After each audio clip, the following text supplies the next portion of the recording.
இன்று நாம் ஆதியாகமத்தில் 7ஆம் அதிகாரத்தின் 1 முதல் 24 வசனங்கள் வரை வாசிப்போம். கர்த்தர் நோவாவை நோக்கி, நீயும் உன் வீட்டார் அனைவரும் பேழைக்குள் பிரவேசியுங்கள், இந்தச் சந்ததியில் உன்னை எனக்கு முன்பாக நீதிமானாகக் கண்டேன். பூமியின் மீதெங்கும் வித்தை உயிரோடே காக்கும் பொருட்டு நீ சுத்தமான சகல மிருகங்களிலும் ஆணும் பெண்ணுமாக எவ்வேறு ஜோடும், சுத்தமல்லாத மிருகங்களில் ஆணும் பெண்ணுமாக ஒவ்வொரு ஜோடும், ஆகாயத்து பறவைகளிலும் சேவலும் பேடுமாக எவ்வேறு ஜோடும் உன்னிடத்தில் சேர்த்துக்கொள். இன்னும் 7 நாள் சென்ற பின்பு 40 நாள் இரவும் பகலும் பூமியின் மேல் மழையை வருஷிக்க பண்ணி, நான் உண்டாக்கின ஜீவஜந்துக்கள் அனைத்தையும் பூமியின் மேல் இராதபடிக்கு நிக்கிரகம் பண்ணுவேன் என்றார். நோவா தனக்கு கர்த்தர் கட்டளையிட்டபடியெல்லாம் செய்தான். ஜலப்பிரளயம் பூமியின் மேல் உண்டானபோது நோவா 600 வயதாயிருந்தான். ஜலப்பிரளயத்துக்கு தப்பும்படி நோவாவும் அவனுடனே கூட அவன் குமாரரும் அவன் மனைவியும் அவன் குமாரரின் மனைவிகளும் பேழைக்குள் பிரவேசித்தார்கள்.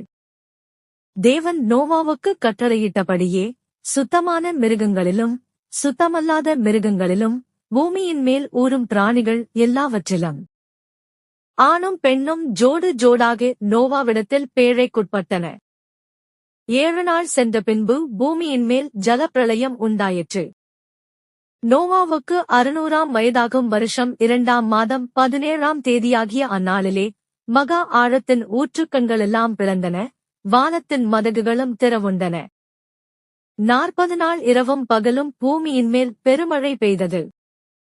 அன்றைய தினமே நோவாவும் நோவாவின் குமாரராகிய சேமும் காமும் யாப்பேத்தும் அவர்களுடனே கூட நோவாவின் மனைவியும் அவன் குமாரரின் 3 மனைவிகளும் பேழைக்குள் பிரவேசித்தார்கள்.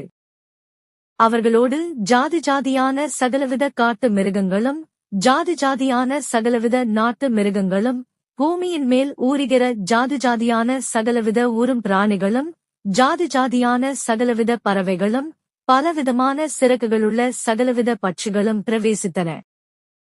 இப்படியே ஜீவசுவாசமுள்ள மாம்ச ஜந்துக்கள் எல்லாம் ஜோடு ஜோடாக நோவாவிடத்தில் பேழைக்குள் பிரவேசித்தன. தேவன் அவனுக்கு கட்டளையிட்டபடியே ஆணும் பெண்ணுமாக சகலவித மாம்ச ஜந்துக்களும் உள்ளே பிரவேசித்தன. அப்பொழுது கர்த்தர் அவனை உள்ளே விட்டு கதவை அடைத்தார். ஜலப்பிரளயம் 40 நாள் பூமியின் மேல் உண்டானபோது ஜலம் பெருகி பேழையை கிளம்ப பண்ணிற்று, அது பூமிக்கு மேல் மிதந்தது. ஜலம் பெருவெள்ளமாகி பூமியின் மேல் மிகவும் பெருகிற்று, பேழையானது ஜலத்தின் மேல் மிதந்து கொண்டிருந்தது. ஜலம் பூமியின் மேல் மிகவும் அதிகமாய் பெருகினதினால் வானத்தின் கீழ் எங்குமுள்ள உயர்ந்த மலைகளெல்லாம் மூடப்பட்டன. மூடப்பட்ட மலைகளுக்கு மேலாய் 15 முழ உயரத்திற்கு ஜலம் பெருகிற்று. அப்பொழுது மாம்சஜந்துக்களாகிய பறவைகளும் நாட்டு மிருகங்களும் காட்டு மிருகங்களும் பூமியின் மேல் ஊரும் பிராணிகள் யாவும் எல்லா நரஜீவன்களும் பூமியின் மேல் சஞ்சரிக்கிறவைகள் யாவும் மாண்டன. வெட்டாந்தரையில் உண்டான எல்லாவற்றிலும் நாசியிலே ஜீவசுவாசமுள்ளவைகள் எல்லாம் மாண்டு போயின. மனுஷர் முதல் மிருகங்கள், ஊரும் பிராணிகள், ஆகாயத்து பறவைகள் பரியந்தமும் பூமியின் மேல் இருந்த உயிருள்ள வஸ்துக்கள் யாவும் அழிந்து அவைகள் பூமியில் இராதபடிக்கு நிக்கிரகமாயின. நோவாவும் அவனோடே பேழையில் இருந்த உயிர்களும் மாத்திரம் காக்கப்பட்டன.